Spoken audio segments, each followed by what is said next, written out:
Isang mapagpalang umaga muli sa bawat isa sa atin at salamat sa muli pagsama sa amin dito sa St. Paul United Methodist Church dito sa ating early morning devotion. Pero bago tayo magsimula, isamahan niyo ako sa isang panalangin. O aming Ama, lubos po kami nagpapasalamat sa inyo sa umagang ito, Lord, na pinagkalpin sa bawat isa sa amin.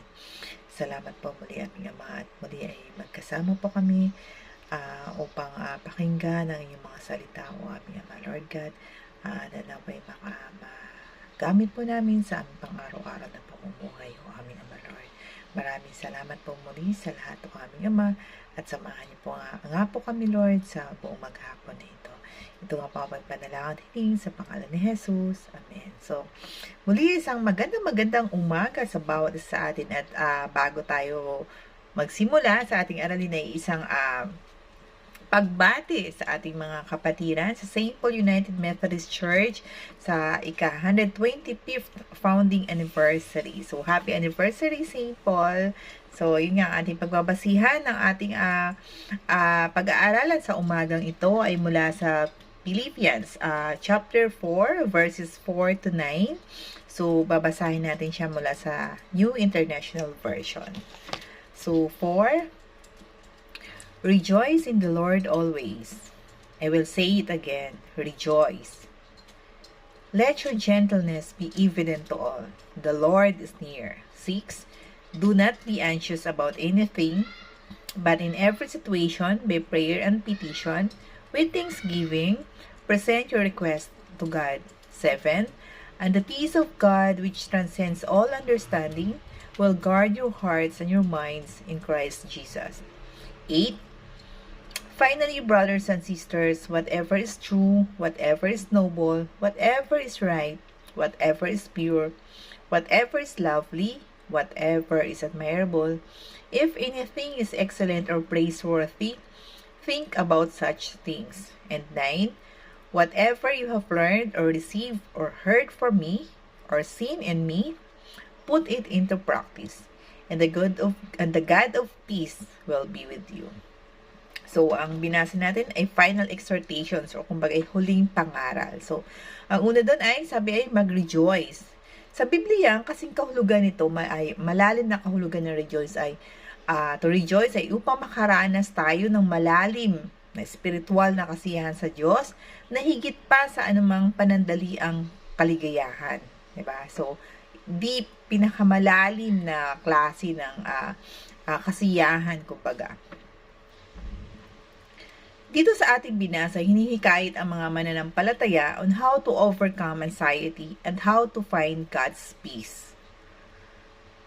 Pero paano nga ba, no? Lalo na sa panahon ngayon na ang mga balita ay puno ng mga hindi magagandang pangyayari, di ba? Puno ng pagkabalisa ang ating buong bansa dahil sa sunod-sunod ng mga suliranin at higit sa lahat ay mga sakuna, di ba? Bawat isa sa atin ay nagkakaroon ng mga takot sa ating mga puso. So, diba sa mga binasa natin, ito yung mga pangaral na ang gusto ng Panginoon, kumbaga ay maging ating maging batayan, kumbaga ating mag-guide sa ating pamumuhay. So, una, sabi doon ay, rejoice in the Lord always. So, panatilihin natin ang isang masayang pananaw, diba? Positive attitude, kumbaga. So, ituon natin ang lahat sa ating Panginoon. Sabi doon, ituon natin ang lahat sa ating Panginoon. Sabi doon, pangalawa, do not be anxious. By prayer and petition, with thanksgiving, present your request to God. So, ang sabi lang dito ay, tayo ay magtiwala sa ating Panginoon. Tanggalin natin ang ating mga pagkabalisa, ating mga pag-aalinlangan, kumbaga, ingin natin ang tawad ng ating mga kasalanan at ilapit natin sa pamamagitan ng taimtim na panalangin ang nais ng ating mga puso. Diba? Ang bawat isa naman sa atin ang panalangin sa mga panahong ito ay sana ay tumigil na, matapos na ang mga sakunang ito, ang mga paghihirap na ito, diba? Ng ating mga kababayan na nasalanta ng mga kalamidad sa ating bansa.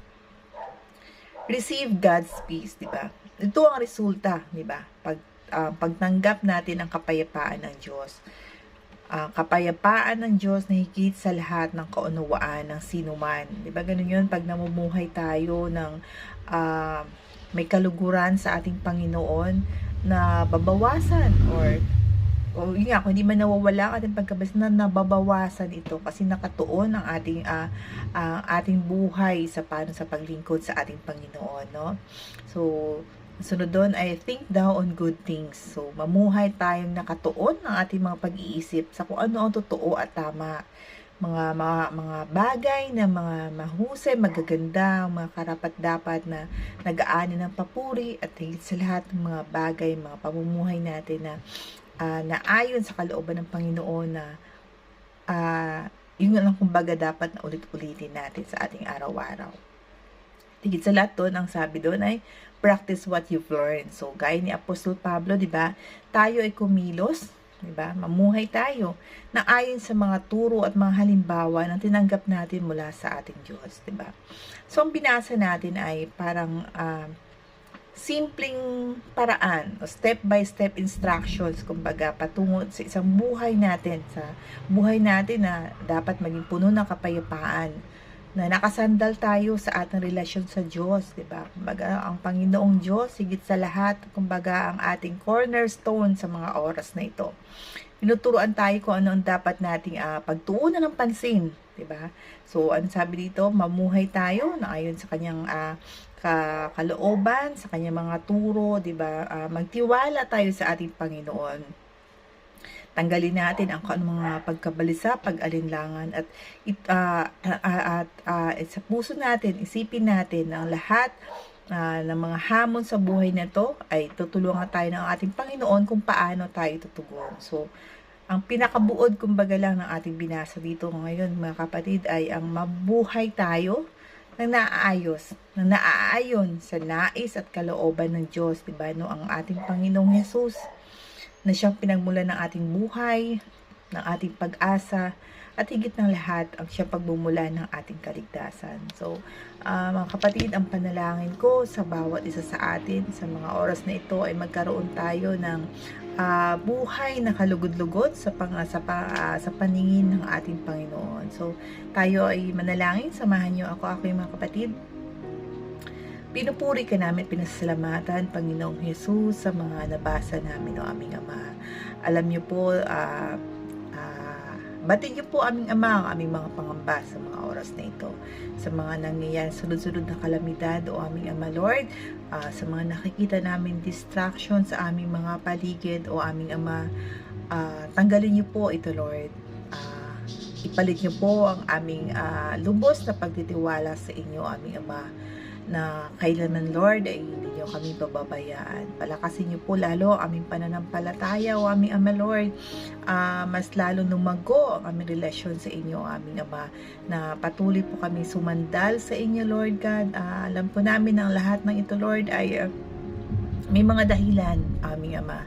Nawa ito maging paraan upang mabukas sa isipan ng mga tao, aming Ama, na mga namumuhay ng hindi maayos, nang hindi naayon sa inyong kagustuhan na aming Ama, Lord God. Nawa po, Lord, ay bigyan niyo po ng pag-asa ang bawat isa, o aming Ama, lalo na po ang mga nasalanta, ang mga pamilyang nawala ng mahal sa buhay, o aming Ama, Lord God.